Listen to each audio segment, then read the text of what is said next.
অভিশাপ কেন ওদেরকে দেয়নি ওরাও ছেলে অভিশপ্ত এটা এই জায়গাটা অভিশপ্ত।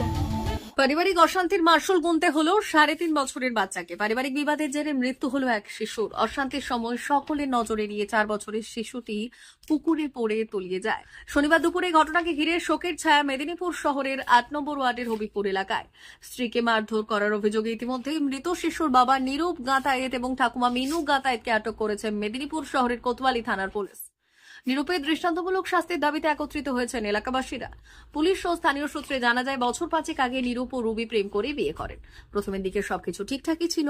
তাদের 2টি সন্তানও হয়েছে। বছর 4 সময় ছিল তাদের প্রথম সন্তান। 2 বছরের আরো একটি ছোট ছেলে আছে তাদের। তবে গত 2 থেকে 3 বছর ধরে স্বামী স্ত্রীর মধ্যে পারিবারিক ও বিবাহ বহির্ভূত সম্পর্ক নিয়ে ঝামেলা বাড়ে। আর তারপর থেকেই শুরু হয় অত্যাচার। দিনের পর দিন স্বামীর হাতে প্রহৃত হতেন বলে অভিযোগ স্ত্রী রুবির। শুক্রবার রাতে স্বামী তাকে মারধর করেন বলে অভিযোগ। শনিবার সকাল থেকে শুরু হয় অত্যাচার। সেই ফাঁকেই 4 বছরের সমু বাড়ির অদূরেই একটি পুকুরে নেমে যায়। বেশ কিছুক্ষণ পর বড় ছেলেকে খোঁজ না পেয়ে পাড়ার লোকজনদের ডাকাডাকি শুরু করেন রবি। সবাই মিলে খোঁজাখুঁজির পর এলাকারই একটি পুকুরে সমুর দেহ ভেসে উঠতে দেখেন তারা। শিশুটিকে দ্রুত উদ্ধার করে মেদিনীপুর মেডিকেল কলেজ ও হাসপাতালে পাঠানো হলে চিকিৎসকরা মৃত বলে ঘোষণা করেন। খবর পেয়ে এলাকায় পুলিশ পৌঁছে বছর 30-এর নিরূপ ও তার মাকে আটক করে। স্থানীয় কাউন্সিলর ইন্দ্রজিৎ পানিগ্রাহী বললেন, দিনের পর দিন স্ত্রীর ওপর অত্যাচার করত নিরূপ বলে ওই ছেলেটি। আমরা একাধিকবার এসে মীমাংসা করার চেষ্টা করেছি, কিন্তু কোনো লাভ হয়নি। এটা অভিশাপ কেন ওদেরকে দেয়নি ওরাও ছেলে অভিশপ্ত এটা এই জায়গাটা অভিশপ্ত। যেখানে আমার ছেলে চলে গেল অভিশপ্ত নয়, এই জায়গাটা অভিশপ্ত। এখানে 4 বছর ধরে আমি থাকতে পারিনি। কি এমন খারাপ বউ? হ্যাঁ, কি এমন খারাপ বউ? কি এমন করেছি? আচ্ছা লোকের ঘরে রান্না করে খাচ্ছে। লোকের বাড়িতে বাসন মাজার কাজ করে থাকি। আমি 4-5 বাড়িতে বাসন মাজার কাজ করে থাকি। আমার সেখান থেকে ফিরতে 12টা 1টা বেজে যায়। 1টার সময় আমি এসে উনান ধরিয়ে রান্না করছি। আমার গ্যাস টেস কিছু নেই। আমার শাশুড়ি আমাকে গ্যাসে হাত দিতে দেয় না, আমি বাদ দিলাম। ওনারা কিনেছে। 2টো কাঠকুচা নিয়ে আমি উনানে ঢুকিয়ে রান্না বান্না করি। ঘুঁটোও দেয়, ঘুঁটো শুধু জ্বলে না বলে 2-4টে কাঠকুটো নিয়ে আমি উনানে ঢুকিয়ে দিয়েছি। কারণ লোকের কাছে সে অভিযোগ করেছে আমি নাকি তাকে রেঁধে খাওয়াইনি। ওইখান থেকে 2-4টে নিয়ে আমি উনানে দিয়ে দিয়েছি। আমাকে খানকির ঝি, বেশ্যার ঝি বলে গালাগালি করেছে। আমাকে এরকম বলছে তুই এনেছিস দিয়ে ওই নিয়ে আমার সাথে ঝগড়া করছে। কেন তার কার্ডটা নেব? কেন তার কার্ডটা? পারিবারিক অশান্তি। আমাকে সব সময় বলছে এখান থেকে বেরিয়ে যা, তোরা এখান থেকে বেরিয়ে যা। আমার স্বামীর বাইরে অ্যাফেয়ার আছে 4 বছর ধরে, এক আধ দিনে। হ্যাঁ, 4 বছর ধরে। হ্যাঁ, আমার নিজের স্বামী বলছে আমাকে বলছে তুই চলে যা। আমার সে নিজের মানুষ, তাকে আমি একসময় ভালোবেসে তার হাত ধরে ঘরে ঢুকছি।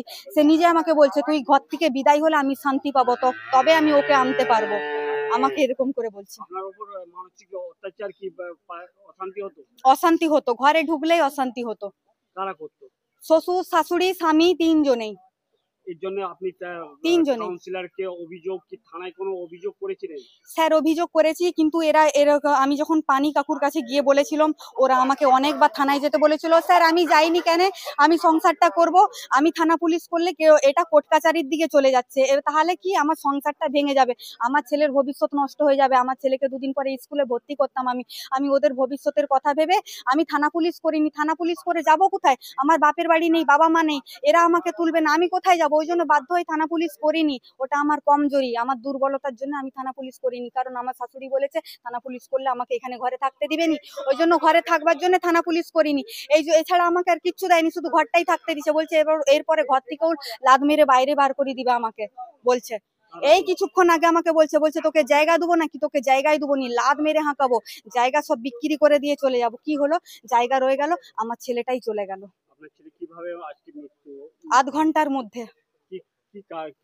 ওরা ঝগড়া করছিল আমার সাথে। এবার ওরা 2 কথা বলতে আমিও কথা বলছি, মানে ঝগড়া হচ্ছে। তারই মধ্যে বাচ্চা কখন চলে গেছে, বেশিক্ষণও হয়নি, আধ ঘন্টা 45 মিনিট জলে ডুবে গেছে। সেটা আমরা দেখিনি। এমনিতেও ও জিজ্ঞেস করুন না আশেপাশের লোককে, কনে ঢুকে বসে থাকে, ছাতে উঠে বসে থাকে, 3 তলায় উঠে বসে থাকে, সাড়া দেয় না আমার ছেলে। বাচ্চাদের উপরে বাবার কি রকম ভূমিকা ছিল?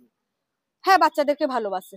বাচ্চাদেরকে ভালো পারিবারিক, ঠাকুমা ঠাকুরদা এদের কিরকম না, ওরা ভালোবাসে, ওরা বাচ্চাদেরকে ভালোবাসে, যেটা আমি মিথ্যা কথা বলবো নি, ভালোবাসে দাদু ঠাকুমা, চোখের মণি, কিন্তু আমাকে সহ্য করতে পারেনি, যার ফলে এই জিনিসটা হয়ে গেল। বাচ্চার বয়স এই ডিসেম্বর এলে 4.5 বছর হবে, এই ডিসেম্বর এলে 4 বছর। কি হলো, সম্পত্তি রয়ে গেল, আমার ছেলে চলে গেল। আপনার ছেলে কোথায়? আমার দুটো ছেলে, এটা বড় ছেলে, এটা আমার বড় ছেলে। এখন কি চাইছেন বর্তমানে, আপনি কি চাইছেন? আমি চাইছি ওদের শাস্তি হোক। আমাকে 4 বছর ধরে ওরা আমাকে এমন কিছু করেনি বলে নয়, হাত থেকে জিনিস ছাড়ি লিয়া থেকে, বিশেষ করে ওই শ্বশুরের, আমাকে আমার স্বামী আমাকে এরকম বলছে, থানা পুলিশ করে আমার একটা ভালো বাঁকাতে পারবি নি, ওই শ্বশুর, আর এইরকম অশ্লীল ভাষায় আমাকে গালাগালি দেয়। আধ ঘন্টা আগে আমাকে বলছে আমার গায়ে হাত দিবে, আধ ঘন্টা আগে। উনুন ধরাচ্ছি, ওখানে ভাতের হাঁড়িও বোধহয় এখনো বসে আছে। আমাকে মানসিক চাপ? হ্যাঁ, আপনার উপর কি মানসিক চাপ, মাথাটা কাজ করেনি, তা না হলে কাকুকে আমি কালকে ডেকে আমি কেন ফ্ল্যাটে চলে যাব, আমার মস্তিষ্কটাই কাজ করছে নি, কম চাপ আছে মাথায়। স্বামী বাইরে অন্য রিলেশনে ভুগছে, শ্বশুর শাশুড়ি এরকম করছে, ভালোবাসাটা কারো কাছে পাচ্ছি। মামা ঘর গেলাম, আমার বাপের বাড়ি নেই, মামা ঘরে সেখানে 4 দিন ইয়ে করে হাঁকি দিল, সেখানে লোক শুদ্ধ আমাকে বলছে, আমি যাব কোথায়? আপনার কি বিবাহ কিভাবে? আমার বিবাহ, আমরা দোকানে কাজ করতাম, আমাদের দোকানে কাজ করতে করতে আমাদের সম্পর্ক তৈরি হয়েছিল। আমি আমার স্বামীকে বলেওছিলাম, অনেক ওর সামনেই বলবো, আমি অনেকবার বুঝিয়েছি যে আমাকে তুমি বিয়ে করো না, তোমাদের বাড়ির লোক আমাকে মানবে না, ই করো না, মেইন উদ্দেশ্য ভালোবাসায় করে বিয়ে করেছি। করার পরেও বাইরে রিলেশন অনেকদিন ধরেই বাইরে রিলেশন, আমি অনেকবার মানে ই করেছি, হয়নি, অনেকবার সুযোগ দিয়েছি। বর্তমানে এখন আপনি কি চাইছেন? আপনি কি চাইছেন? আমি চাইছি ওদের শাস্তি হোক।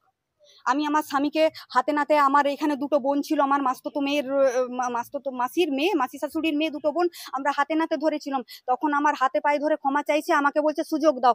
আর এখন আমি কোনো প্রমাণ পাইনি, সমস্ত প্রমাণ তো এভিডেভিট করে দিচ্ছে, সব উলট পালট, সব ফোনে সব ডিলিট করে দিচ্ছে, বাইরে থেকে কথা বলে আছে, আমি কোনো প্রমাণ পেয়ে চিৎকার করেছি বলেই আমাকে এটা মেরেছে বাঠাম দিয়ে। এবার মনে করুন পরশুদিন না কালকে এবার মনে করুন বাঠামটা দিয়ে, এইরকম মোটা প্লাই দিয়ে এইখানে মেরেছে, ওই প্লাইটা দিয়ে যদি আমার এইখানটায় মেরে দিত,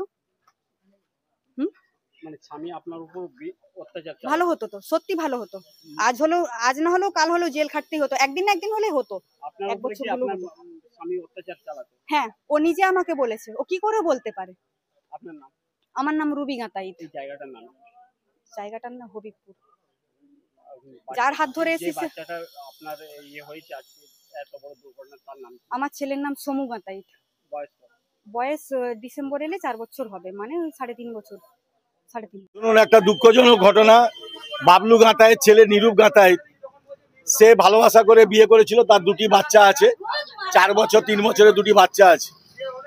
প্রতিদিন স্ত্রীকে সে মারধর করে, এমনকি গতকালে যেভাবে মারধর করেছে, একটা তাড়া দিয়ে তার বাম দিকের হাত এখানটা ফাটিয়ে দিচ্ছে একদম।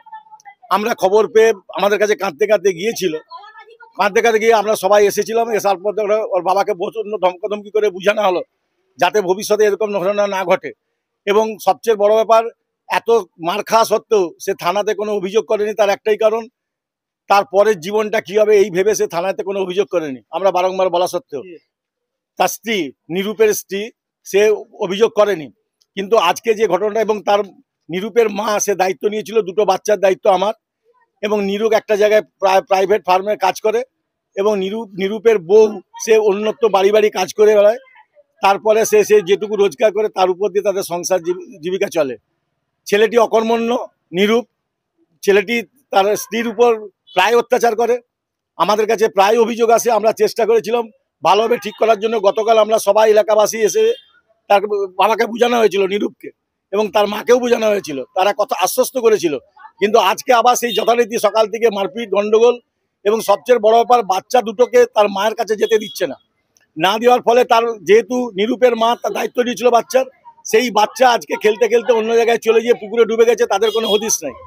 এবং কোনোভাবে যোগাযোগ করলে তারা বলছে বাচ্চা খেলছে, কিন্তু বাচ্চাদের কাছে 45 দিনের বাচ্চা নেই। কিন্তু বাচ্চাটা পরবর্তী সময় যখন তোলা হলো, মারা গেছে, এবং হসপিটালে এখানে মৃত বলে ঘোষণা করেছে, পুকুরে ডুবে মারা গেছে বাচ্চাটা। এই ধরনের ঘটনা আমাদের অতীতে এখানে ঘটেনি। তো আমরা এই ঘটনার নিন্দা প্রকাশ করছি, এবং আমরা সবাই চাই, এখানে আমি কাউন্সিলর হিসেবে না, আমরা সবাই চাই ছেলেটার উপযুক্ত শাস্তি হোক, এবং এই শাস্তিটা এমনও যাতে আগামী দিনে কোনো স্বামী তার স্ত্রীর প্রতি এইভাবে অত্যাচার না করে এবং বাচ্চাদের প্রতি অবহেলা না করে। এইভাবে আমাদেরকে এগিয়ে যেতে হবে এবং আমরা যতক্ষণ না তার কোনো শাস্তি হচ্ছে আমরা কিন্তু আমাদের যে কার্যক্রম আমরা কিন্তু চালিয়ে যাব।